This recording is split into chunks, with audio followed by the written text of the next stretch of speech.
Sicily, the biggest island in the Mediterranean and home to one of the most active volcanoes in the world, has a lot to offer. Unexpectedly though, our first day was all about movies. Most people don't know this, but the movie The Godfather was actually not filmed in the famous village Corleone, but in this village, Savoca. It is a beautiful, scenic medieval city where you can find even art installations in every corner. It's really, really pretty and you get the atmosphere. You know why the director chose this village over Corleone. And if you really want to give it a try and really want to enjoy this feeling, go to Bar Vitelli, drink a lemon granita and enjoy a little espresso. You will not regret this. She also found something to eat.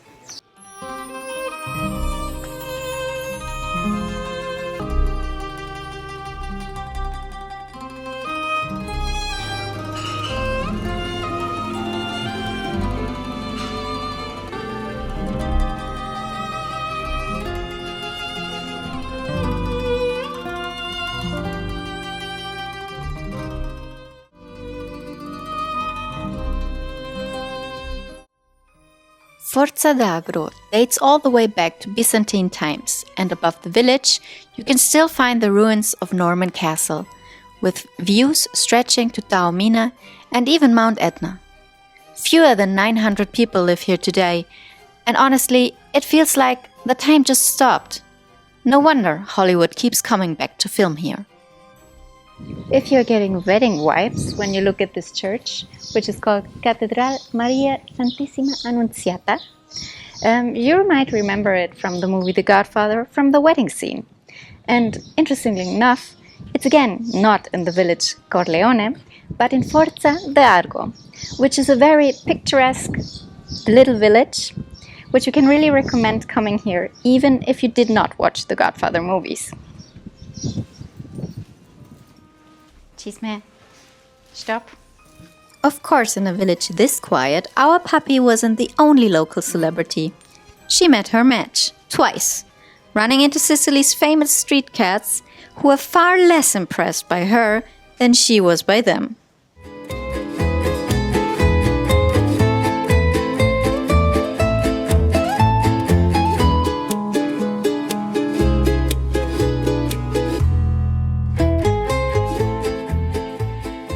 From there, we headed to Taormina, home to one of the most spectacular ancient theaters in the world, built by the Greeks over 2,000 years ago, with Mount Etna smoking quietly in the background. And as it turns out, we arrived right in the middle of the Taormina Film Festival, completely by accident.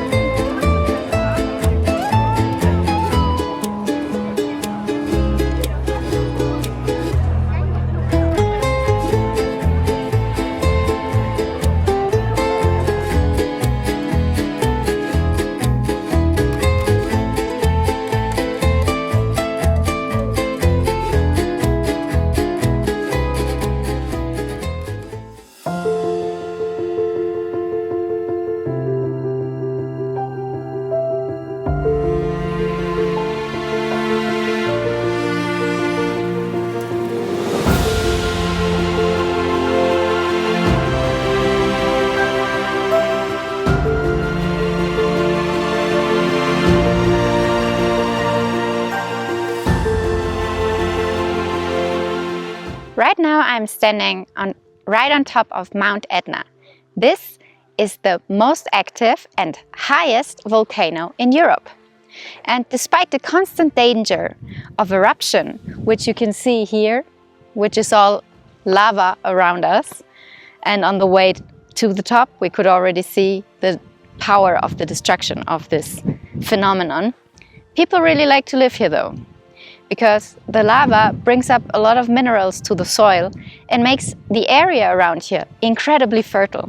So some of the best wines and the best crops grow right around Mount Etna. So we can really understand why people love it here. It has a feeling of danger, it's still beautiful and it gives you a feeling of life.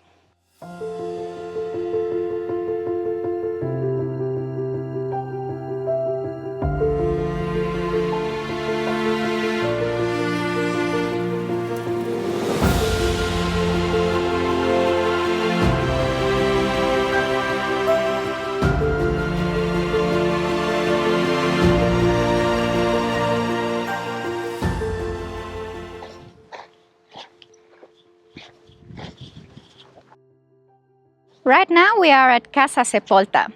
This is one of Mount Etna's most famous haunting attractions, basically.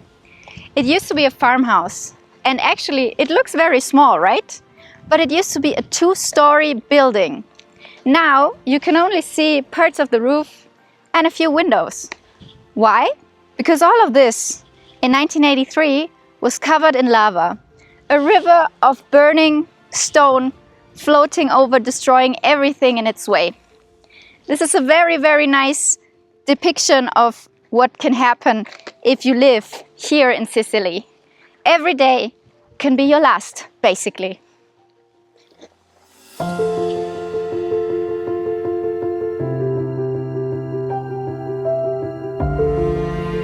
Just a few weeks after we left, Etna erupted again. Lava streaming down its summit, and smoking clouds of ash completely disrupted air travel and left the tourists stranded for days. Meanwhile, the locals went on with their day, as this is a recurring event if you live at the edge of an active volcano.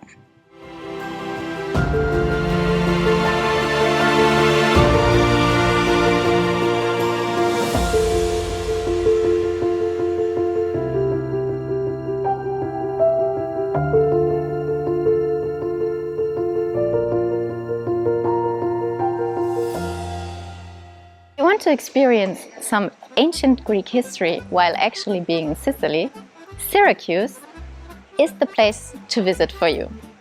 This town is a UNESCO World Heritage Site and was founded 2,700 years ago by the Greeks. The famous Greek mathematician Archimedes was actually born here. So, if you prefer to wander these quiet streets and piazzas, or if you prefer the buzzing noise of the Ortigia market, then you definitely need to come here.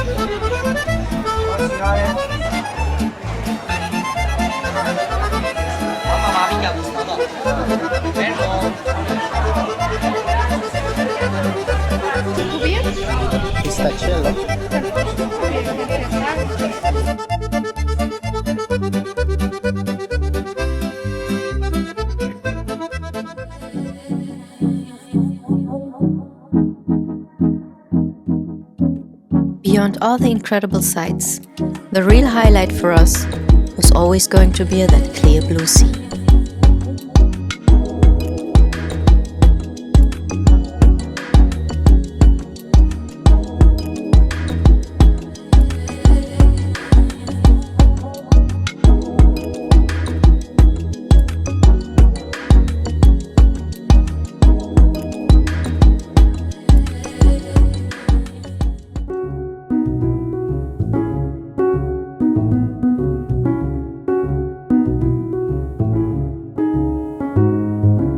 Our last stop was a culinary one. Modica, not only famous for being the city of stairs and for being home for many Nobel Prize winners, but also and mostly for its chocolate, which is still made the ancient Aztec way. One of my personal highlights, not for her, is the chocolate factory Antica Dolcera Bonauto. It's the oldest chocolate factory in Sicily, and what makes it very special is the way they produce the chocolate, because it's not melted like usual chocolate, it's cold pressed, and that makes a very, very special delicacy.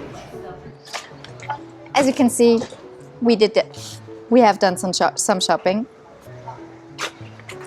And of course, some hot chocolate, which is not liquid, but very, very thick in mass.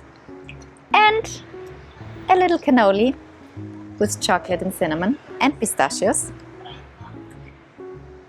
And for those of you who like to drink, this is a chocolate beer from fermented cacao beans.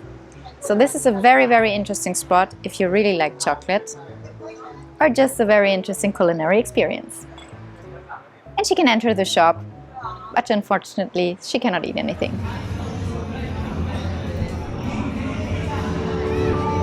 Sicily turned out to be incredibly dog-friendly. From restaurants to boat trips, she was welcome pretty much everywhere we went. It was an unforgettable first big trip for her and for us. We had an amazing time and we will definitely be back.